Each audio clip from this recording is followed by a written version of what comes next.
ವಿಮಾನ ಪ್ರಯಾಣಿಕರ ಅಚ್ಚುಮೆಚ್ಚಿನ ಏರ್ಲೈನ್ಸ್ ಆಗಿದ್ದ ಇಂಡಿಗೋ ವಿರುದ್ಧ ಈಗ ಪ್ರಯಾಣಿಕರು ಆಕ್ರೋಶ ಹೊರಹಾಕ್ತಿದ್ದಾರೆ. ಯಾಕಂದ್ರೆ ಕಳೆದ 4 ದಿನಗಳಿಂದ ಇಂಡಿಗೋ ವಿಮಾನ ಹಾರಾಟದಲ್ಲಿ ಭಾರೀ ಏರುಪೇರಾಗಿದೆ. ನಿತ್ಯ 500ರಿಂದ 600 ವಿಮಾನಗಳ ಹಾರಾಟ ರದ್ದಾಗುತ್ತಿದೆ. ಇದರಿಂದ ಮೊದಲೇ ಟಿಕೆಟ್ ಬುಕ್ ಮಾಡಿದ್ದ ಪ್ರಯಾಣಿಕರು ಏರ್ಪೋರ್ಟ್ಗೆ ಆಗಮಿಸಿ ಸಂಕಷ್ಟಕ್ಕೆ ಸಿಲುಕಿದ್ದಾರೆ. ಇಂಡಿಗೋ ವಿಮಾನ ಹಾರಾಟ ರದ್ದಾಗಿರುವ ಕಾರಣ ಏರ್ಪೋರ್ಟ್ನಲ್ಲಿ ಭಾರೀ ಸಮಸ್ಯೆಗಳಾಗಿವೆ. ಬೆಂಗಳೂರು ವಿಮಾನ ನಿಲ್ದಾಣದಲ್ಲಿ ಕಾದು ಪ್ರಯಾಣಿಕರು ಹೈರಾಣಾಗಿದ್ದಾರೆ. ಕೂತಲ್ಲೇ ಪ್ರಯಾಣಿಕರು ಕುಳಿತಿದ್ದಾರೆ. ಊಟ ನೀರು ಬಿಟ್ಟು ಫ್ಲೈಟ್ ಹತ್ತಲು ಪ್ರಯಾಣಿಕರು ಕಾದು ಕುಳಿತಿದ್ದಾರೆ. ಇಂಡಿಗೋ ಏರ್ಲೈನ್ಸ್ ವಿರುದ್ಧ ಆಕ್ರೋಶ ವ್ಯಕ್ತಪಡಿಸುತ್ತಿದ್ದಾರೆ. ಮಾಡ್ತೀವಿ ಅಂತ ಹೇಳಿದ್ರೆ ಏನೋ ಒಂದು ಆಗ್ತದೆ ಹಂಗೂ ಹೇಳ್ತಾ ಇಲ್ಲ. ಅವರು ಡೈರೆಕ್ಟ್ ಆಗಿ ನಿಮ್ಗೆ ಫ್ಲೈಟ್ ಇದೆ ಅಂತಾನೆ ಹೇಳ್ತಾ ಇದ್ದಾರೆ. ನಮ್ಮಲ್ಲಿ ಮೆಸೇಜ್ ಬರ್ಬೇಕು, ನಮ್ಗೆ ನಿಮ್ದು ಕ್ಯಾನ್ಸಲ್ ಆಗಿದೆ ಅಂತ ಮೆಸೇಜ್ ಬರ್ಬೇಕು. ಕೆಲವರು ಕ್ಯಾನ್ಸಲ್ ಇಲ್ಲಿ ಬಂದ್ಮೇಲೆ ಕ್ಯಾನ್ಸಲ್ ಆಗಿದೆ ಅಂತ ಮೆಸೇಜ್ಗಳು ಬರ್ತಿದೆ ಅಂತ. ಯಾರು 2-3 ಬಂದಿದೆ ಅಷ್ಟು ಬಿಟ್ರೆ ಇಲ್ಲಿ ಇಷ್ಟು ಜನ ಇದ್ವಲ್ಲ ಒಬ್ರು ಬಂದಿಲ್ಲ. ಕ್ಯಾನ್ಸಲ್ ಆಗಿದೆ ಅಂತ, ಫ್ಲೈಟ್ ಕ್ಯಾನ್ಸಲ್ ಆಗಿರೋದು ನಾವು ಬೋರ್ಡಿಂಗ್ ಪಾಸ್ ತಗೊಳ್ತಾ ಇರುವಾಗ ಅವಾಗ ಹೇಳ್ತಾ ಇದಾರೆ ಕ್ಯಾನ್ಸಲ್ ಆಗಿದೆ ಅಂತ. ಪರ್ಯಾಯ ವ್ಯವಸ್ಥೆ ಕೂಡ ಸೊ ಪರ್ಯಾಯ ವ್ಯವಸ್ಥೆ ಹೆಂಗಾದ್ರೂ ಇನ್ನೊಂದು ವೆಯ್ಟ್ ಮಾಡಿ ಏನಾದ್ರು ಆಗಬಹುದು ಅಂತ ಹೇಳ್ತಾ ಇರಬೇಕು. ಏನಾಗುತ್ತೆ ಅಂತ ಅವರು ಹೇಳ್ತಾ ಇಲ್ಲ. ಒಳಗಡೆಯಿಂದ ಹೊರಗಡೆ ಬಂದಿದ್ವಿ, ಈಗ ಒಳಗಡೆ ಹೋಗಂಗಿಲ್ಲ. ಈಗ ನಮ್ಮ ಒಳಗಡೆ ಹೋಗಿ ವಾಪಸ್ ಬಂದ್ರೆ ಫ್ಲೈಟ್ ವಾಪಸ್ ಅಲ್ಲಿ ಹೋಗಿ ಬೋರ್ಡಿಂಗ್ ಪಾಸ್ ತಗೊಂಡು ವಾಪಸ್ ಬಂದಿದ್ವಿ. ಸೊ ಭಾರಿ ಕಷ್ಟ ಆಗ್ತಾ ಇದೆ. ಇನ್ನೊಂದು ವರೆಸ್ಟ್ ಅಂತಂದ್ರೆ ನಮ್ಮ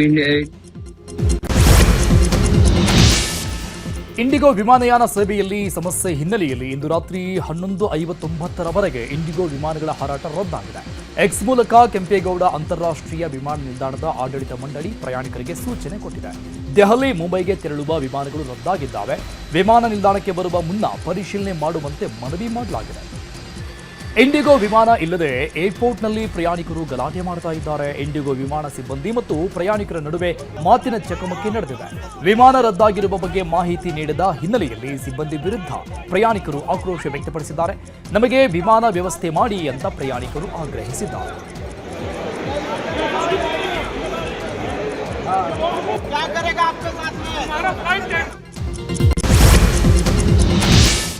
ಇತ್ತ ಕೇರಳದ ಕೊಚ್ಚಿಗೆ ತೆರಳುವ ಇಂಡಿಗೋ ವಿಮಾನಗಳು ರದ್ದಾಗಿದೆ. ಶಬರಿಮಲೆಗೆ ತೆರಳಬೇಕಿದ್ದ ಅಯ್ಯಪ್ಪ ಮಾಲಾಧಾರಿಗಳು ಬೆಂಗಳೂರು ವಿಮಾನ ನಿಲ್ದಾಣದಲ್ಲಿ ಪ್ರತಿಭಟನೆ ಮಾಡ್ತಿದ್ದಾರೆ.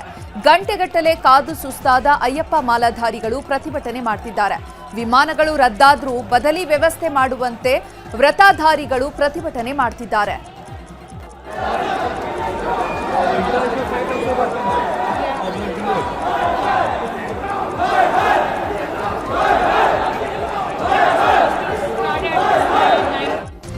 ಇತ್ತ ಬೆಂಗಳೂರು ವಿಮಾನ ನಿಲ್ದಾಣದಲ್ಲಿ ತಂದೆಯ ಚಿತಾಭಸ್ಮವನ್ನ ಹಿಡಿದುಕೊಂಡು ಮಗಳು ಕಾದು ಕುಳಿತಿದ್ದಾಳೆ. ಹರಿದ್ವಾರಕ್ಕೆ ತೆರಳಲು ಕುಟುಂಬವೊಂದು ಇಂಡಿಗೋದಲ್ಲಿ ಟಿಕೆಟ್ ಬುಕ್ ಮಾಡಿದೆ. ಆದರೆ ವಿಮಾನ ರದ್ದಾಗಿರೋದ್ರಿಂದ ಅವಾಂತರ ಸೃಷ್ಟಿಸಿದೆ. ತಂದೆಯ ಅಸ್ಥಿಯನ್ನ ಹಿಡಿದು ಮಕ್ಕಳು ದುಃಖದಲ್ಲಿ ಕುಳಿತಿದ್ದಾರೆ. ಸಂಪ್ರದಾಯದಂತೆ ಅಸ್ಥಿಯನ್ನ ಬಿಡಲು ಆಗ್ತಾ ಇಲ್ಲ ಅಂತ ಮಗಳು ಬೇಸರ ವ್ಯಕ್ತಪಡಿಸಿದ್ದಾರೆ. ಮುಂದಿನ 3 ದಿನಗಳ ಕಾಲ ಇಂಡಿಗೋ ಫ್ಲೈಟ್ ಇಲ್ಲ ಅಂತ ಸಿಬ್ಬಂದಿ ಹೇಳ್ತಿದ್ದಾರೆ. 11:45ಗೆ ಇದ್ದಿದ್ದು ಫ್ಲೈಟು. ಇಲ್ಲಿ ನಾವು ಅಸ್ಥಿ ಎತ್ಕೊಂಡು ಬರ್ತಾ ಇದ್ದೀವಿ. ಸ್ವಲ್ಪ ಪ್ರೊಸೀಜರ್ ಮುಗಿಸ್ಬೇಕು ಅಂತ ಜಲ್ದಿನೇ ಬಂದಿದ್ದೀವಿ. 9:30, 9:45ಗೆಲ್ಲ ರೀಚ್ ಆಗಿದೆ. ಸೊ ಇಲ್ಲಿ ಎಂಟ್ರೆನ್ಸ್ ಒಳಗಡೆ ಲಗೇಜ್ ಎಲ್ಲ ಎತ್ಕೊಂಡು ಎಂಟ್ರೆನ್ಸ್ ಒಳಗಡೆ ಬರೋ ನಾನು ಅಲ್ಲಿ ಅವಾಗೇ ಬಂದುಬಿಟ್ಟು ಅವ್ರು ಹೇಳ್ಬಿಟ್ರು, once when we scan the tickets only they got to know that flights has been cancelled ಅಂತ. ಆದರೆ ನಾನು ಇಂಡಿಗೋ ವಿಮಾನಗಳ ಕ್ಯಾನ್ಸಲ್ ಎಫೆಕ್ಟ್ ಮದುವೆಯಾದ ನವ ಜೋಡಿಗೂ ತಟ್ಟಿದೆ. ವಿಮಾನ ರದ್ದಾದ ಕಾರಣದಿಂದಾಗಿ ಹುಬ್ಬಳ್ಳಿಯಲ್ಲಿ ವಧೂವರರೇ ಇಲ್ಲದೆ ಆರತಕ್ಷತೆ ಕಾರ್ಯಕ್ರಮ ನಡೆದಿದೆ. ಭುವನೇಶ್ವರದಿಂದ ವಿಡಿಯೋ ಕಾನ್ಫರೆನ್ಸ್ನಲ್ಲಿ ಕಾಣಿಸಿಕೊಂಡ ನವ ವಧೂವರರಿಗೆ ಕಲ್ಯಾಣ ಮಂಟಪದಲ್ಲಿದ್ದ ಸಂಬಂಧಿಕರು ಆಶೀರ್ವಾದ ಮಾಡಿದರು. ಬೆಂಗಳೂರಲ್ಲಿ ಸಾಫ್ಟ್ವೇರ್ ಎಂಜಿನಿಯರ್ ಆಗಿರೋ ಮೇಧಾ ಹಾಗೂ ಭುವನೇಶ್ವರದ ಸಂಗಮದಾಸ್ ನವೆಂಬರ್ 23ರಂದು ಭುವನೇಶ್ವರದಲ್ಲಿ ಮದುವೆಯಾಗಿದ್ದರು. ವಧು ಮೇಧಾ ಅವರ ತವರೂರು ಹುಬ್ಬಳ್ಳಿಯಲ್ಲಿ ಬುಧವಾರ ಆರತಕ್ಷತೆ ಸಿದ್ಧತೆ ನಡೆದಿತ್ತು. ಆದರೆ ಇಂಡಿಗೋ ವಿಮಾನ ಕ್ಯಾನ್ಸಲ್ ಆದ ಹಿನ್ನೆಲೆಯಲ್ಲಿ ಆನ್ಲೈನ್ನಲ್ಲೇ ಆರತಕ್ಷತೆ ನಡೆದು ಹೋಗಿದೆ. ಆನ್ಲೈನ್ ರಿಸೆಪ್ಷನ್ ಮಾಡೋಕ್ಕೆ ಕಾರಣ ಅಂತಂದ್ರೆ ಮದುಮಗ ಮತ್ತು ಮದುಮಗಳು ಇಬ್ಬರು ಬರಲಿಲ್ಲ. ಭುವನೇಶ್ವರದಿಂದ ಮದುವೆ ಭುವನೇಶ್ವರೊಳಗೆ ಆಗಿತ್ತು 23ನೇ ತಾರೀಕಿಗೆ. ನಾವು ಮೊದಲೇ ಇಲ್ಲಿ ಬಂದ ಮೇಲೆ ರಿಸೆಪ್ಷನ್ದೆಲ್ಲ ರೆಡಿ ಮಾಡಬೇಕಾಗಿತ್ತು. ಬಟ್ ಅವ್ರು ಬರೋದು 2ನೇ ತಾರೀಕು ಬರೋರಿದ್ದರು, ಅದು ಬರಲಿಲ್ಲ. ಬಂದಿದ್ದ ಆ ಕಾರಣದಿಂದ ರಿಸೆಪ್ಷನ್ ಒಳಗೆ ಆನ್ಲೈನ್ನಾಗ ಮಾಡಬೇಕಾಯ್ತು. ಎಲ್ಲರೂ ಬಂದು ಊಟ ಮಾಡಿ ಹೋದ್ರು, ಎಲ್ಲರೂ ಆಯಿತು. ಎಲ್ಲರೂ ವಿಶ್ ಮಾಡಿದರು, ಎಲ್ಲ ಮಾಡಿದ್ರು. ಆನ್ಲೈನ್ ಮ್ಯಾಗ ವಿಶ್ ಮಾಡಿದ್ರು ಆಕಿಗೆ. ಈಗೇನು ಅದ್ರ ಬಗ್ಗೆ ಇದಿಲ್ಲ ನಮಗೆ. ಯಾಕಂದರೆ 650 ಮಂದಿ ಸೇರಿದ್ರು. 700 ಮಂದಿದ್ದು ನಮ್ಮದು ಟಾರ್ಗೆಟ್ ಇತ್ತು. ಆಮೇಲೆ ಸಡನ್ನಾಗಿ ವಿಮಾನ ಕ್ಯಾನ್ಸಲ್ ಆಗಿದ್ದಕ್ಕೆ ಈ ಪರಿಸ್ಥಿತಿ ನಾವು ಮಾಡಬೇಕಾಯ್ತು ಅಷ್ಟೆ, ಮತ್ತೇನಿಲ್ಲ. ಬಟ್ ಇದಕ್ಕೆ ಗೌರ್ಮೆಂಟ್ನವರು ಒತ್ತು ಕೊಡಬೇಕಾಗ್ತದೆ. ಹಾಂ, ಏನಾದರೂ ಒಂದ್ ಕಡೆ ಇಂಡಿಗೋ ಫ್ಲೈಟ್ಗಳಿಲ್ಲದೆ ಏರ್ಪೋರ್ಟ್ನಲ್ಲಿ ಪ್ರಯಾಣಿಕರು ಪರದಾಟ ನಡೆಸ್ತಾ ಇದ್ರೆ, ಇತ್ತ ಬಸ್ಗಳು ಖಾಲಿಯಾಗಿವೆ. ದೇವನಹಳ್ಳಿ ಬಳಿಯ ಕೆಂಪೇಗೌಡ ಏರ್ಪೋರ್ಟ್ನಿಂದ ಬೆಂಗಳೂರಿನ ವಿವಿಧೆಡೆ ಸಂಚರಿಸುವಂತಹ ಬಸ್ಗಳು ಖಾಲಿಯಾಗಿದೆ. ಕಳೆದ 3 ದಿನಗಳಿಂದ ಬಿಎಂಟಿಸಿಯ ವಾಯು ವಜ್ರ ಮತ್ತು ಕೆಎಸ್ಆರ್ಟಿಸಿಯ ಫ್ಲೈ ಬಸ್ಗಳು ನಿಂತಲ್ಲೇ ನಿಂತಿವೆ. ಸಿಬ್ಬಂದಿ ಕೊರತೆ ಸೇರಿದಂತೆ ನಾನಾ ಕಾರಣಗಳಿಂದ ದೇಶದಾದ್ಯಂತ ಇಂಡಿಗೋ ವಿಮಾನಯಾನ ಸೇವೆ ವ್ಯತ್ಯಯಗೊಂಡಿದೆ. ಹೀಗಾಗಿ ಇಂಡಿಗೋ ವಿಮಾನ ಶಿವಮೊಗ್ಗಕ್ಕೂ ಬರಲಿಲ್ಲ. ಕಳೆದ 3 ದಿನದಲ್ಲಿ 1,000ಕ್ಕೂ ಹೆಚ್ಚು ವಿಮಾನ ಹಾರಾಟ ರದ್ದಾಗಿದ್ದಾವೆ. ಬೆಂಗಳೂರು ಶಿವಮೊಗ್ಗ ಬೆಂಗಳೂರು ಮಧ್ಯೆ ಪ್ರತಿದಿನ ಇದ್ದ ಇಂಡಿಗೋ ವಿಮಾನ ಸೇವೆ ವ್ಯತ್ಯಯದಿಂದಾಗಿ ಇವತ್ತು ಇಂಡಿಗೋ ವಿಮಾನ ಸಂಚಾರ ರದ್ದಾಗಿದೆ. ಇವತ್ತು 60 ಮಂದಿ ಪ್ರಯಾಣಿಕರು ಇಂಡಿಗೋ ವಿಮಾನದಲ್ಲಿ ಬೆಂಗಳೂರಿಗೆ ತೆರಳೋಕೆ ಟಿಕೆಟ್ ಬುಕ್ ಮಾಡಿಕೊಂಡಿದ್ರು. ಆದರೆ ವಿಮಾನ ರದ್ದಾಗಿರೋ ಬಗ್ಗೆ ಇಂಡಿಗೋ ಸಂಸ್ಥೆ ಪ್ರಯಾಣಿಕರಿಗೆ ಮಾಹಿತಿಯನ್ನು ಕೊಟ್ಟಿದೆ. ಕಳೆದ 3 ದಿನಗಳಿಂದ ವಿಮಾನ ಹಾರಾಟದಲ್ಲಿ ವ್ಯತ್ಯಯವಾಗಿದೆ. ಇಂಡಿಗೋ ವಿಮಾನದ ಪ್ರಯಾಣಿಕರ ಪರದಾಟದ ಹಿನ್ನೆಲೆ ಡಿಜಿಸಿಎ ತನ್ನ ನೂತನ ನಿಯಮವನ್ನು ವಾಪಸ್ ಪಡೆದಿದೆ. ಪೈಲಟ್ ಸೇರಿದಂತೆ ವಿಮಾನ ಸಿಬ್ಬಂದಿಯ ವಿಶ್ರಾಂತಿ ಕುರಿತಂತಹ ಹೊಸ ನಿಯಮವನ್ನು ಡಿಜಿಸಿಎ ತಕ್ಷಣವೇ ಜಾರಿಯಾಗುವಂತೆ ವಾಪಸ್ ಪಡೆದಿದೆ.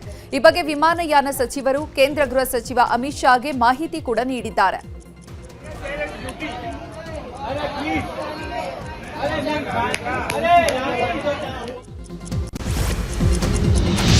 ಈಗ ಭಾರತಕ್ಕೆ ಪುಟಿನ್ ಭೇಟಿಯ ಸುದ್ದಿಯನ್ನು ನೋಡೋಣ. 2 ದಿನಗಳ ಭಾರತ ಪ್ರವಾಸದಲ್ಲಿರುವ ರಷ್ಯಾ ಅಧ್ಯಕ್ಷ ವ್ಲಾಡಿಮಿರ್ ಪುಟಿನ್ ದೆಹಲಿಯಲ್ಲಿರುವ ಹೈದರಾಬಾದ್ ಹೌಸ್ನಲ್ಲಿ ಪ್ರಧಾನಿ ನರೇಂದ್ರ ಮೋದಿ ಅವರೊಂದಿಗೆ ದ್ವಿಪಕ್ಷೀಯ ಸಭೆ ನಡೆಸಿದ್ದಾರೆ. ಈ ಸಭೆಯಲ್ಲಿ ಭಾರತ ರಷ್ಯಾ ವ್ಯಾಪಾರ ಮತ್ತು ರಕ್ಷಣಾ ಒಪ್ಪಂದಗಳ ಕುರಿತು ಇಬ್ಬರೂ ನಾಯಕರು ಸುದೀರ್ಘವಾಗಿ ಚರ್ಚಿಸಿದ್ದಾರೆ. ಬಳಿಕ ಇಬ್ಬರೂ ಜಂಟಿ ಸುದ್ದಿಗೋಷ್ಠಿ ನಡೆಸಿ ಮಾಹಿತಿ ಕೊಟ್ಟರು. ಭಯೋತ್ಪಾದನೆ ವಿರುದ್ಧ ರಷ್ಯಾ ಭಾರತ ಜಂಟಿ ಹೋರಾಟ, ಬ್ಯಾಂಕಿಂಗ್ ವಲಯದಲ್ಲಿ ಎರಡೂ ದೇಶಗಳ ನೇರ ಸಹಕಾರ, ವ್ಯಾಪಾರ, ರಕ್ಷಣೆ, ಇಂಧನ ವಿಚಾರದಲ್ಲಿ ಸಹಭಾಗಿತ್ವ, ರಷ್ಯಾದಲ್ಲಿ 2 ಹೊಸ ದೂತಾವಾಸ ಕಚೇರಿ ತೆರೆಯಲು ಭಾರತದ ನಿರ್ಧಾರ, 2030ರ ವೇಳೆಗೆ ಉಭಯ ದೇಶಗಳು $100 ಬಿಲಿಯನ್ ವಹಿವಾಟು ನಡೆಸಲು ನಿರ್ಧರಿಸಲಾಗಿದೆ. ಇನ್ನು ಇದೇ ವೇಳೆ ರಷ್ಯನ್ನರಿಗೆ 30 ದಿನಗಳ ಉಚಿತ ಇ ವೀಸಾ ನೀಡಲು ಭಾರತ ಘೋಷಿಸಿದೆ. ದ್ವಿಪಕ್ಷೀಯ ಜಂಟಿ ಸಭೆ ಸುದ್ದಿಗೋಷ್ಠಿಯಲ್ಲಿ ಮಾತನಾಡಿದ ಪ್ರಧಾನಿ ಮೋದಿ, ರಷ್ಯಾ ಉಕ್ರೇನ್ ಯುದ್ಧವನ್ನು ಉಲ್ಲೇಖಿಸಿ ಭಾರತವು ಈ ವಿಷಯದಲ್ಲಿ ತಟಸ್ಥವಾಗಿಲ್ಲ, ಅದು ಯಾವಾಗಲೂ ಕೂಡ ಶಾಂತಿಯ ಪರವಾಗಿ ಇರುತ್ತೆ ಅಂತ ಹೇಳಿದ್ದಾರೆ. ರಷ್ಯಾ ಉಕ್ರೇನ್ ಯುದ್ಧವು ಒಳಗೊಂಡಂತೆ ಜಾಗತಿಕ ಸಂಘರ್ಷಗಳಲ್ಲಿ ಭಾರತವು ಸದಾಕಾಲ ಶಾಂತಿಯ ಪರವಾಗಿ ಇರುತ್ತೆ, ಇದನ್ನ ತಟಸ್ಥತೆ ಅಂತ ಕರೆಯಲು ಸಾಧ್ಯವಿಲ್ಲ ಅಂದಿದ್ದಾರೆ. ವ್ಲಾಡಿಮಿರ್ ಪುಟಿನ್ ಅವರು ರಷ್ಯಾ ಉಕ್ರೇನ್ ನಡುವೆ ಶಾಂತಿ ಸ್ಥಾಪನೆಗೆ ಭಾರತದ ಪ್ರಯತ್ನಗಳನ್ನು ಶ್ಲಾಘಿಸಿದ್ದಾರೆ. ಶಾಂತಿ ಸ್ಥಾಪನೆಗೆ ಭಾರತದ ಪ್ರಾಮಾಣಿಕ ಪ್ರಯತ್ನಗಳನ್ನು ರಷ್ಯಾ ಗೌರವಿಸುತ್ತದೆ ಅಂತ ಪುಟಿನ್ ನುಡಿದರು. ಇದಕ್ಕೂ ಮೊದಲು ಮಾತನಾಡಿದ ರಷ್ಯಾ ಅಧ್ಯಕ್ಷರು, ಮೋದಿ ಭಾರತದಲ್ಲಿರುವುದು ಭಾರತೀಯರ ಅದೃಷ್ಟ ಅಂತ ಹೇಳಿದ್ದಾರೆ. ರಷ್ಯಾದಿಂದ ತೈಲ ಖರೀದಿ ನಿಲ್ಲಿಸಿ ಅಂತ ಭಾರತಕ್ಕೆ ಬೆದರಿಕೆ ಹಾಕ್ತಾ ಇದ್ದ ಅಮೆರಿಕ ಅಧ್ಯಕ್ಷ ಟ್ರಂಪ್ಗೆ ರಷ್ಯಾ ಅಧ್ಯಕ್ಷ ವ್ಲಾಡಿಮಿರ್ ಪುಟಿನ್ ಕೌಂಟರ್ ಕೊಟ್ಟಿದ್ದಾರೆ. ದೆಹಲಿಯಲ್ಲಿ ಪ್ರಧಾನಿ ಮೋದಿ ಜೊತೆಗಿನ ದ್ವಿಪಕ್ಷೀಯ ಸಭೆ ಬಳಿಕ ಮಾತನಾಡಿದ ಪುಟಿನ್, ಭಾರತಕ್ಕೆ ತೈಲ ಪೂರೈಕೆಯನ್ನ ಮುಂದುವರಿಸುವುದಾಗಿ ಹೇಳಿದ್ದಾನೆ.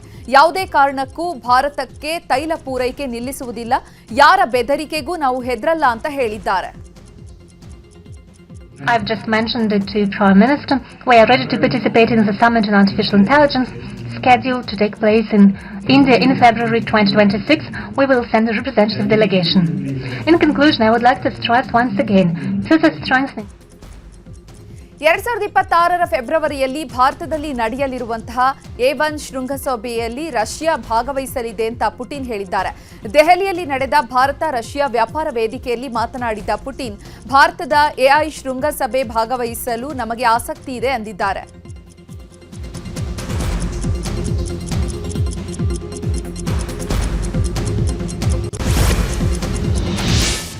ಇನ್ನು ಭಾರತಕ್ಕೆ ರಷ್ಯಾ ಅಧ್ಯಕ್ಷ ಪುಟಿನ್ ಧನ್ಯವಾದ ಹೇಳಿದ್ದಾರೆ. ರಷ್ಯಾದ ನಿಯೋಗಕ್ಕೆ ಆತ್ಮೀಯ ಮತ್ತು ಆತಿಥ್ಯದ ಸ್ವಾಗತಕ್ಕಾಗಿ ರಾಷ್ಟ್ರಪತಿ ದ್ರೌಪದಿ ಮುರ್ಮು, ನನ್ನ ಆತ್ಮೀಯ ಸ್ನೇಹಿತ ಪ್ರಧಾನಿ ಮೋದಿ ಮತ್ತು ಭಾರತದ ಜನರಿಗೆ ನಾನು ಧನ್ಯವಾದ ಹೇಳ್ತೇನೆ. ಭೋಜನಕೂಟದಲ್ಲಿ ಪ್ರಧಾನಿ ಮೋದಿ ಅವರೊಂದಿಗಿನ ನನ್ನ ಮಾತುಕತೆಗಳು ನಮ್ಮ ವಿಶೇಷ ಕಾರ್ಯತಂತ್ರದ ಪಾಲುದಾರಿಕೆಗೆ ಬಹಳ ಸಹಾಯಕವಾಗಿದ್ದವು ಅಂತ ಪುಟಿನ್ ಹೇಳಿಕೊಂಡಿದ್ದಾರೆ. ರಾಜಕೀಯ ಸುದ್ದಿಗಳನ್ನು ನೋಡೋಣ. ಉಪಮುಖ್ಯಮಂತ್ರಿ ಡಿಕೆ ಶಿವಕುಮಾರ್ ಅವರನ್ನ ಅತಿ ಹಿಂದುಳಿದ ವರ್ಗಗಳ ಸ್ವಾಮೀಜಿಗಳ ನಿಯೋಗ ಭೇಟಿಯಾಗಿದೆ. ಬೆಂಗಳೂರಿನ ಸದಾಶಿವನಗರದಲ್ಲಿರುವಂತಹ ನಿವಾಸಕ್ಕೆ ತೆರಳಿ ಡಿಕೆಶಿ ಅವರನ್ನ ಸ್ವಾಮೀಜಿಗಳು ಭೇಟಿಯಾದರು.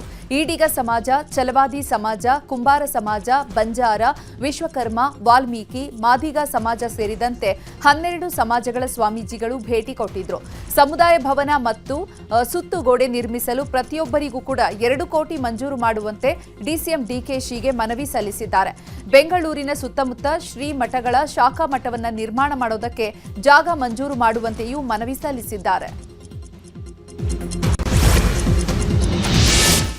ತಮ್ಮ ಹೇಳಿಕೆ ಬಗ್ಗೆ ವ್ಯಂಗ್ಯವಾಡಿದ ಕಾಂಗ್ರೆಸ್ ನಾಯಕರಿಗೆ ಅಶೋಕ್ ತೀಕ್ಷ್ಣ ತಿರುಗೇಟು ಕೊಟ್ಟಿದ್ದಾರೆ. ಬೆಂಗಳೂರಲ್ಲಿ ಮಾತನಾಡಿದ ಅಶೋಕ್ 63% ಕಮಿಷನ್ ಬಗ್ಗೆ ಉಪ ಲೋಕಾಯುಕ್ತ ಪ್ರಸ್ತಾಪ ಮಾಡಿದ್ರು. ಆದರೆ ಅವರು 2019 ಬಗ್ಗೆ ಎಲ್ಲೂ ಪ್ರಸ್ತಾಪ ಮಾಡಿಲ್ಲ. ನನಗೆ ಬುದ್ಧಿವಾದ ಹೇಳುವ ಮುನ್ನ ಆ ಆಡಿಯೋವನ್ನ ಒಮ್ಮೆ ಕೇಳಿಸ್ಕೊಳ್ಳಿ.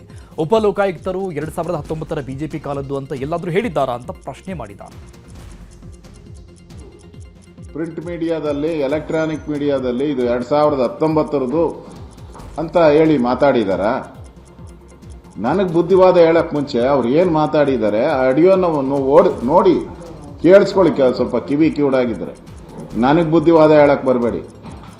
ನನಗೆ ತಿಳುವಳಿಕೆ ಹೇಳೋದ್ರ ಬದಲು ನೀವು ಅವ್ರು ಏನು ಮಾತಾಡಿದ್ದಾರೆ ಫಸ್ಟು ಅದನ್ನ ನೋಡಿ. ಅವರೆಲ್ಲಾದರೂ 2019 ಹೇಳಿದ್ದೀನಿ ಅಂತ ಹೇಳಿದಾರಾ? ನನ್ನ ಮೊದಲ ಪ್ರಶ್ನೆ. ಎರಡನೇ ಪ್ರಶ್ನೆ, ಅದು ಬಿಜೆಪಿ ಕಾಲದ್ದು ಅಂತ ಎಲ್ಲ ಹೇಳಿದಾರ? ನಂದು ಎರಡನೇ ಪ್ರಶ್ನೆ ಇದು. ಅವ್ರು ಹೇಳೂ ಇಲ್ಲ, ಬಿಜೆಪಿ ಕಾಲದ್ದು ಅಂತ ಹೇಳಿಲ್ಲ. 2019 ನೀವು ಊಹೆ ಮಾಡ್ಕೊಂಬಿಟ್ರೆ ಯಾವ್ದಾದ್ರು. ಇನ್ನು ಆರು ಅಶೋಕ್ಗೆ ತಿರುಗೇಟು ಕೊಟ್ಟಿರುವ ಡಿಸಿಎಂ ಡಿಕೆ ಶಿವಕುಮಾರ್, ಪಾಪ ಅಶೋಕ್ ಯಾವ ಕಾಲದ್ದು ಹೇಳ್ತಾವ್ರೆ ಗೊತ್ತಿಲ್ಲ, ಫಸ್ಟ್ ಅವರು ಯಾವ ಕಾಲದ್ದು ಕೊಟ್ಟಿದ್ದಾರೆ ಅಂತ ಓದಿಕೊಳ್ಳಲಿ, ಅನಂತರ ಅದರ ಬಗ್ಗೆ ನಾನು ಮಾತನಾಡ್ತೀನಿ ಅಂತ ಹೇಳಿದ್ದಾರೆ. ಲೋಕಾಯುಕ್ತ ವಿಚಾರ ಹೇಳ್ತಿದ್ದೆ, ಅದು ಪಾಪ ಅಶೋಕ್ ಗೊತ್ತಿಲ್ಲ ಯಾವ ಕಾಲದ್ದು ಅವರು ಹೇಳ್ತಾ ಇದ್ದಾರೆ ಅಂತ ಗೊತ್ತಿಲ್ಲ. ಫಸ್ಟ್ ಅವರು ರಿಪೋರ್ಟು ಯಾವ ಕಾಲದ್ದು ಏನು ಕೊಟ್ಟಿದ್ದಾರೆ ಅಂತ ಫಸ್ಟ್ ಅವ್ರು ಓದ್ಕೊಳ್ಳಿ, ಆಮೇಲೆ ನಾವು ಮಾತಾಡ್ತೀವಿ. ಲೋಕಾಯುಕ್ತ ನಾಯಕತ್ವ ಬದಲಾವಣೆ, ಕುರ್ಚಿ ಕಾದಾಟ ಜೋರಾಗಿದೆ. ಸರ್ಕಾರ ಮತ್ತು ಪ್ರತಿಪಕ್ಷಗಳ ನಡುವೆ ಜಟಾಪಟಿ ನಡೀತಾ ಇದೆ. ಸಿಎಂ ಡಿಸಿಎಂ ಬ್ರೇಕ್ಫಾಸ್ಟ್ ಬಗ್ಗೆ ವಿಪಕ್ಷ ನಾಯಕ ಅಶೋಕ್ ಕಿಡಿಕಾರಿದ್ದಾರೆ. ಪವರ್ ಶೇರಿಂಗ್ ಸಿನಿಮಾದಲ್ಲಿ ಇಂಟರ್ವೆಲ್ ಬಿಟ್ಟ ಹಾಗೆ ನಾಟಿ ಕೋಳಿ, ಇಡ್ಲಿ, ವಡೆ ತಿನ್ನೋಕೆ ಇಂಟರ್ವೆಲ್ ಬಿಟ್ಟಿದ್ದಾರೆ. 19ನೇ ತಾರೀಕಿನ ನಂತರ ಸಿನಿಮಾ ಮತ್ತೆ ಶುರುವಾಗುತ್ತೆ ಅಂತ ಕುಟುಕಿದ್ದಾರೆ. ಪವರ್ ಶೇರಿಂಗ್ ಇದೆ, ಅದು ಸಿನಿಮಾದಲ್ಲಿ ಇಂಟರ್ವಲ್ ಬಿದ್ದಂಗೆ. ಪವರ್ ಶೇರಿಂಗ್ ವಿಚಾರ ಕರ್ನಾಟಕದಲ್ಲಿ ಈಗ ಅರ್ಧ ಸಿನಿಮಾ ಆದಮೇಲೆ ತಿಂಡಿ ಕಾಫಿಗೆ ಈ ಕೋಳಿ, ನಾಟಿ ಕೋಳಿ ಸಾರಿಗೆ, ಆಮೇಲೆ ಇಡ್ಲಿ ವಡೆ ತಿನ್ನಕ್ಕೆ ಥಿಯೇಟರ್ಗಳಲ್ಲಿ ಬಿಡ್ತಾರಲ್ಲ, ಹಂಗೆ ಬಿಟ್ಟವ್ರಷ್ಟೇ. ಇದು ಅಫಿಡವಿಟ್ನಲ್ಲಿ ಕಾರ್ಟಿಯರ್ ವಾಚ್ನ ಮಾಹಿತಿಯನ್ನು ಡಿಸಿಎಂ ಡಿಕೆಶಿ ನೀಡಿಲ್ಲ ಅಂತ ಮೇಲ್ಮನೆ ವಿಪಕ್ಷ ನಾಯಕ ಛಲವಾದಿ ನಾರಾಯಣಸ್ವಾಮಿ ಆರೋಪ ಮಾಡಿದರು. ಇದಕ್ಕೆ ಡಿಕೆ ಶಿವಕುಮಾರ್ ತಿರುಗೇಟು ಕೊಟ್ಟಿದ್ದಾರೆ. ಅಫಿಡವಿಟ್ ಬಿಡುಗಡೆ ಮಾಡೋ ಮೂಲಕವಾಗಿ ಡಿಸಿಎಂ ಡಿಕೆಶಿ ಛಲವಾದಿ ನಾರಾಯಣಸ್ವಾಮಿಗೆ ಟಾಂಗ್ ಕೊಟ್ಟಿದ್ದಾರೆ. ಮಿಸ್ಟರ್ ನಾರಾಯಣಸ್ವಾಮಿ, ಇಲ್ಲಿದೆ ನೋಡಿ, ಲೋಕಾಯುಕ್ತಕ್ಕೆ ನಾನು ಸಲ್ಲಿಸಿರುವ ಅಫಿಡವಿಟ್. ನನಗೆ ಮತ್ತು ಸಿಎಂ ಸಿದ್ದರಾಮಯ್ಯ ಅವರಿಗೆ ನಮಗೆ ಇಷ್ಟವಾದ ವಾಚ್ ಕಟ್ಟಿಕೊಳ್ಳುವ ಯೋಗ್ಯತೆ ಇಲ್ವಾ? ಹಕ್ಕು ಇಲ್ಲವೇ? ಅವಿವೇಕಿಯಂತೆ ಆಡಬೇಡಿ. ಬೇಕಿದ್ರೆ ಲೋಕಾಯುಕ್ತ ಕಚೇರಿಗೆ ಹೋಗಿ ನನ್ನ ಅಫಿಡವಿಟ್ ಚೆಕ್ ಮಾಡಿಕೊಳ್ಳಿ ಅಂತ ಎಕ್ಸ್ನಲ್ಲಿ ಕೌಂಟರ್ ಕೊಟ್ಟಿದ್ದಾರೆ. ಇನ್ನು ಡಿಕೆಶಿ ಪೋಸ್ಟ್ಗೆ ಛಲವಾದಿ ನಾರಾಯಣಸ್ವಾಮಿ ಕೂಡ ಟಕ್ಕರ್ ಕೊಟ್ಟಿದ್ದಾರೆ. ಡಿಕೆಶಿ ಅವರು ದಾಖಲೆ ಬಿಡುಗಡೆ ಮಾಡಿರೋದು ಸಂತೋಷ. ಅವರೇ ಹೇಳಿದ್ರು, ನಾನೇ ಈ ವಾಚ್ ಖರೀದಿಸಿದ್ದು, ಬೇಕಿದ್ರೆ ಎಲೆಕ್ಷನ್ ಅಫಿಡವಿಟ್ನಲ್ಲಿ ಪರಿಶೀಲಿಸಿ ಅಂದ್ರು. ನಾವು ಅಫಿಡವಿಟ್ನಲ್ಲಿ ಪರಿಶೀಲನೆ ಮಾಡಿದ್ದೆವು. ಈಗಲೂ ಕೂಡ ಅವರ ಅಫಿಡವಿಟ್ನಲ್ಲಿ ರೋಲೆಕ್ಸ್ ವಾಚ್, ಹ್ಯೂಬ್ಲೆಟ್ ವಾಚ್ ಅಂತ ಡಿಕ್ಲೇರ್ ಮಾಡಿದ್ದಾರೆ. ಇದರ ಬಗ್ಗೆ ನಮ್ಮ ತಕರಾರಿಲ್ಲ. ಆದರೆ 2018, 2023 ಅಫಿಡವಿಟ್ಗಳಲ್ಲಿ ಕಾರ್ಟಿಯರ್ ವಾಚ್ ಬಗ್ಗೆ ಮಾಹಿತಿ ಇಲ್ಲ ಅಂತ ತಿರುಗೇಟು ಕೊಟ್ಟಿದ್ದಾರೆ. ನೀವು ಕೈಯಲ್ಲಿ ತೋರಿಸಿದ್ದು ಕಾರ್ಟಿಯರ್ ವಾಚ್ 7 ವರ್ಷದ ಹಿಂದೆ ತಗೊಂಡಿದ್ದೀನಿ ಅಂದ್ಮೇಲೆ ಯಾಕಾಗಿಲ್ಲ? ನಾನು ಅಷ್ಟೇ ನನ್ನ ಪ್ರಶ್ನೆ. ನೀವು 100 ವಾಚ್ ಕಟ್ಟಿದ್ರು ನಾನು ಕೇಳುವ ಅಧಿಕಾರ ನನಗಿಲ್ಲ, ಅದು ನಿಮ್ಮ ಹಕ್ಕು. ಅವನ ಮನೆಯಲ್ಲೇ ಕತ್ಕೊಂಡ್ಬಂದೆ ನಾನು. ನೀವು ಕಟ್ಕೊಳ್ತೀನಿ ಅಂತಲೂ ಹೇಳಿಲ್ಲ. ಮಾನ್ಯ ಮುಖ್ಯಮಂತ್ರಿಗಳಿಗೆ ಯಾರೋ ಗಿಫ್ಟ್ ಕೊಟ್ಟ ಒಂದು ಹೆಬ್ಲಾಟ್ ವಾಚು ಕಾಂಟ್ರವರ್ಸಿ ಆಗಿ ಕೊನೆಯಲ್ಲಿ ಅದನ್ನ ಇವತ್ತು ಸರೆಂಡರ್ ಮಾಡಿ ವಿಧಾನಸೌಧದಲ್ಲಿ ಈಗ ಮ್ಯೂಸಿಯಂನಲ್ಲಿ ಇಡಲಾಗಿದೆ. ಇದನ್ನ ಈ ಲೆಟರ್ ಮಾನ್ಯ ಶಿವಕುಮಾರ್ ಅವರು ಇವರಿಗೆ ರಿಜಿಸ್ಟ್ರಾರ್ ಕರ್ನಾಟಕ ಲೋಕಾಯುಕ್ತ ಬೆಂಗಳೂರು ಇವರಿಗೆ ಒಂದು ಲೆಟರ್ ಕಳಿಸಿದ್ದಾರೆ. ಅಂದ್ರೆ ಇದನ್ನು ಕೂಡ ಅವರು ಸಬ್ಮಿಟ್ ಮಾಡಿದ್ದಾರೆ. ಆದ್ರೆ ಇದರಲ್ಲಿ ಏನ್ ಮಾಡಿದ್ದಾರೆ, ಇದು 28/10/25 ಕಳಿಸಿರೋ ಲೆಟರ್.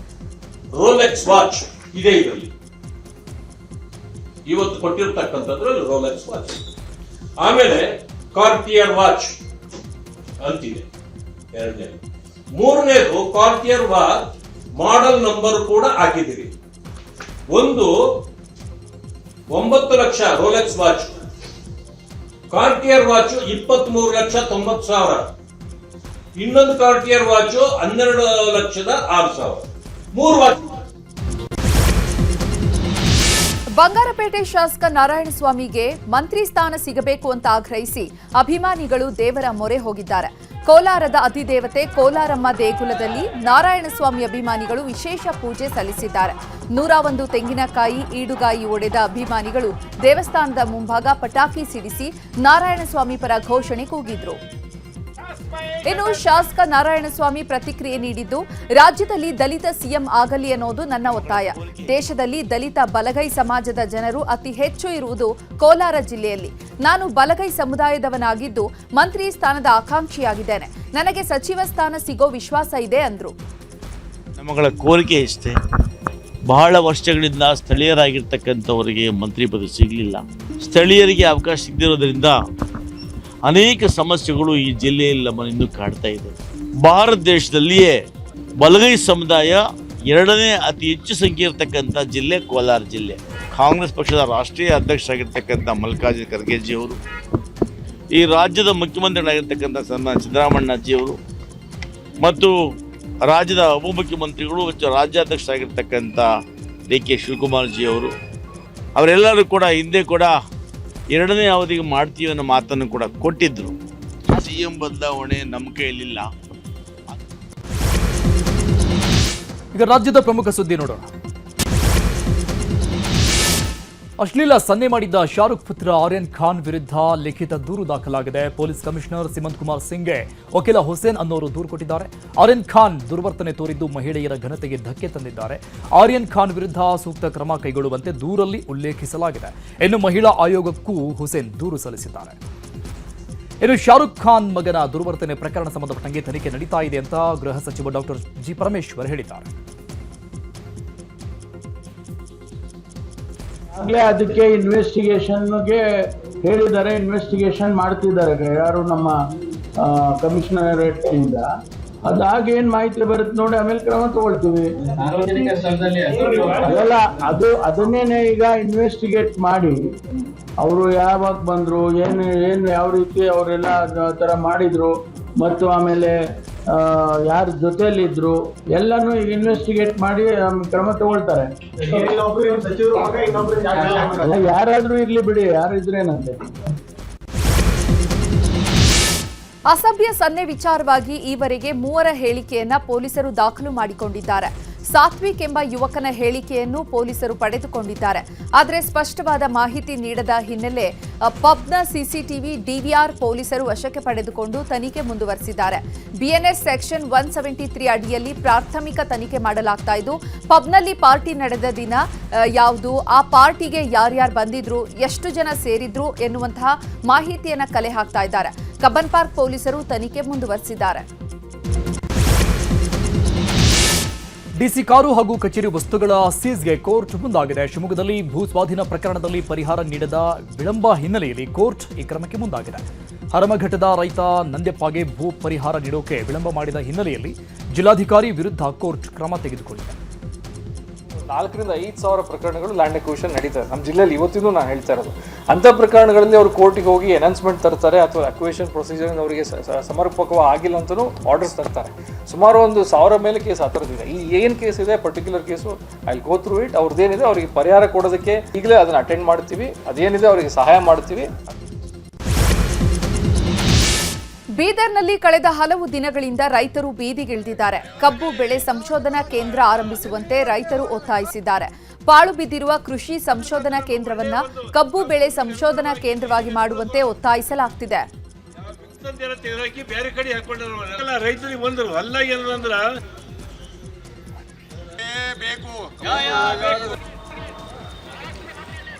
ಕೇಂದ್ರ ಬೇಕೇ ಬೇಕು. ಉತ್ತರ ಕನ್ನಡದಲ್ಲಿ ಅಕ್ರಮ ಜಾನುವಾರು ಸಾಗಿಸ್ತಾ ಇದ್ದ 4 ಬಂಧಿಸಲಾಗಿದೆ. ಅಪ್ಪಲ್ ಅಲಿ, ಶಂಭುಲಿಂಗಯ್ಯ ಹಿರೇಮಠ್, ಸಂತೋಷ್ ಬೋರಾತ್, ದೇವರಾಜ್ ಬಂಧಿತರಾಗಿದ್ದಾರೆ. ಭಟ್ಕಳ ತಾಲೂಕಿನ ತೆಂಗಿನಗುಂಡಿ ಬಳಿ ಪೊಲೀಸರು ವಾಹನ ಸಮೇತವಾಗಿ ಆರೋಪಿಗಳನ್ನು ಬಂಧನ ಮಾಡಿದ್ದಾರೆ. ಭಟ್ಕಳ ನಗರ ಠಾಣೆಯಲ್ಲಿ ಪ್ರಕರಣ ದಾಖಲಾಗಿದೆ.